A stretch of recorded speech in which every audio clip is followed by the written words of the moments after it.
এখানেই শেষ নয়, মমতা বন্দ্যোপাধ্যায় আরও কীর্তি একের পর এক আপনাদেরকে দেখিয়ে যাচ্ছে। আমরা আরও একটি নিদর্শন আপনাদেরকে শোনাই, যেভাবে তিনি লন্ডনে বসে বলছেন এই তো আপনারা যে হেরিটেজ বানিয়েছেন 190 বছর ধরে, তার জন্য ধন্যবাদ, হ্যানা তানা অনেক কিছু বলেছেন তিনি। ঠিক যেভাবে তিনি নিজে নাকি তারকেশ্বর বানিয়েছেন, দক্ষিণেশ্বর বানিয়েছেন, তারাপীঠ বানিয়েছেন, কঙ্কালীতলা বানিয়েছেন।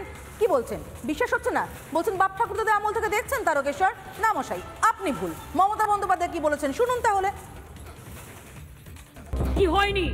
তীর্থস্থানগুলো দেখুন, দক্ষিণেশ্বর দেখুন, কালীঘাটের মন্দির দেখুন হচ্ছে, তারাপীঠ হয়েছে, কঙ্কালীতলা হয়েছে, লোকনাথ মন্দির হয়েছে, অনুকূল চন্দ্রের মন্দিরের জন্য আমরা 5 একর জমি বিনা পয়সায় দিয়েছি, ওঙ্কারনাথ মিশনের জন্য আমরা 3.5 কোটি টাকা দিয়ে গেট করে দিয়েছি, আমরা তারকেশ্বর করে দিয়েছি, আমরা জলপেশ মন্দির করে দিয়েছি, শিব মন্দির, আমরা মদনমোহন মন্দির করে দিয়েছি, আমরা শিবযজ্ঞ মন্দির করে দিয়েছি, আমরা তারকনাথ থেকে শুরু করে ফুরফুরা শরীফে যান, গিয়ে দেখে আসুন কত কাজ আমরা করে দিয়েছি। আগে কিন্তু কেউ এই কাজ করতো না। নিন্দুকে ইতিমধ্যে বলতে শুরু করেছেন এই সবের মধ্যেই নাকি একটাই রোগ রয়েছে, আর সেই রোগের মধ্যে নিহিত রয়েছে একটাই বাংলার প্রবাদ। বলুন কোন প্রবাদ? কুইজ কন্টেস্ট আজ বাংলার প্রাইম টাইমে। আমি জানি আপনারা জানেন, ঢেকি স্বর্গে গিয়েও ধান ভাঙে, আর মমতা বন্দ্যোপাধ্যায় বিদেশে গিয়েও তোষণ করেন। পশ্চিমবঙ্গে থাকলে মুসলিম তোষণ, আর বিদেশে গেলে, ব্রিটেনে গেলে ব্রিটিশ তোষণ। যেন তেন প্রকারেণ তোষণটা বোধ হয় তার স্বভাবে পরিণত হয়ে গেছে। যদিও অনেকেও বলছেন আসলে এই তোষণের নেপথ্যেও রয়েছে সেই সংখ্যালঘু সমীকরণটাই এ রাজ্যের, এদেশের। কেন?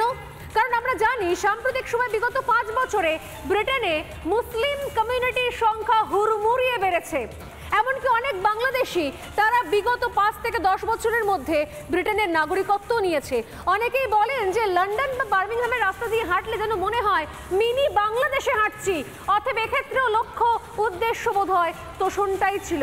আর তোষণের প্রতি প্রেম মমতা বন্দ্যোপাধ্যায় চিরকালীন কেনা জানে। তোষণের কিছু নমুনা শোনানো যাক আজ বাংলার প্রাইম টাইমে।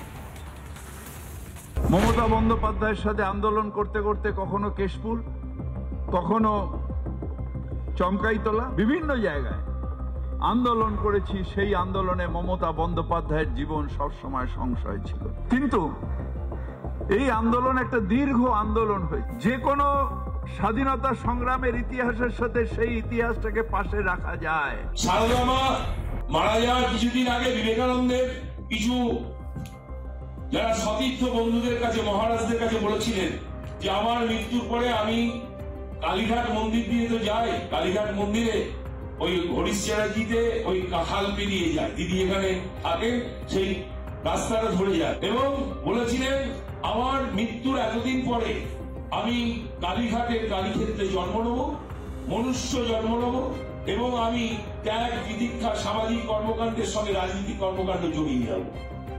পরিসংখ্যানগত সমৃদ্ধির হিসেব দিয়ে দেখা যাচ্ছে সংখ্যা তত্ত্বে যে সারদা মায়ের মৃত্যুর পরে মমতা বন্দ্যোপাধ্যায়ের জন্মের সময়টা হচ্ছে সেই অঙ্কটা মিলিয়ে দিচ্ছে। তিনি মা সারদা, তিনি ফ্লোরেন্স নাইটিঙ্গেল, তিনি সিস্টার নিবেদিতা, তিনি ঘরের দুর্গা।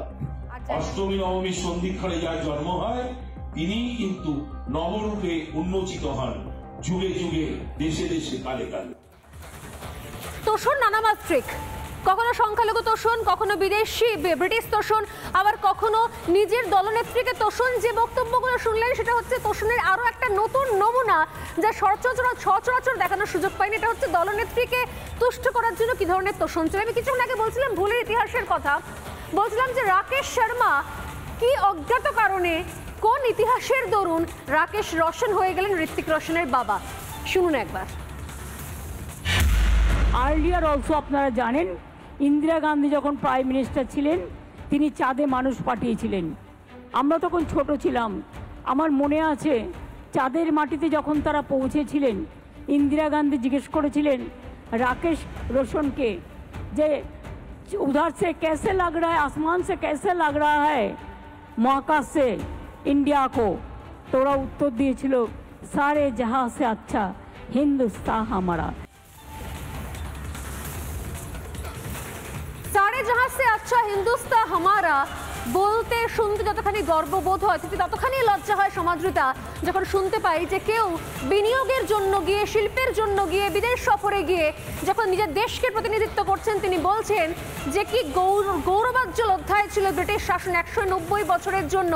আমরা আজও খুব গর্বিত বোধ করি, তার জন্য আরো ভালো লাগা তৈরি হয় এবং আমরা প্রতিদিন প্রাতঃস্মরণীয় বিষয় যে ব্রিটিশরা না থাকলে বোধহয় এই ঐতিহ্য, এই হেরিটেজ তৈরি হতো না কলকাতা শহরে।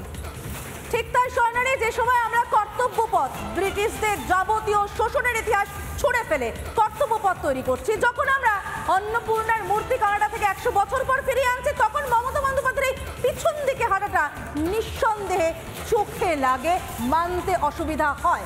বাংলা প্রাইম টাইম আজ এ পর্যন্তই, ফিরে আসছে বিরতির পর, সঙ্গে থাকুন।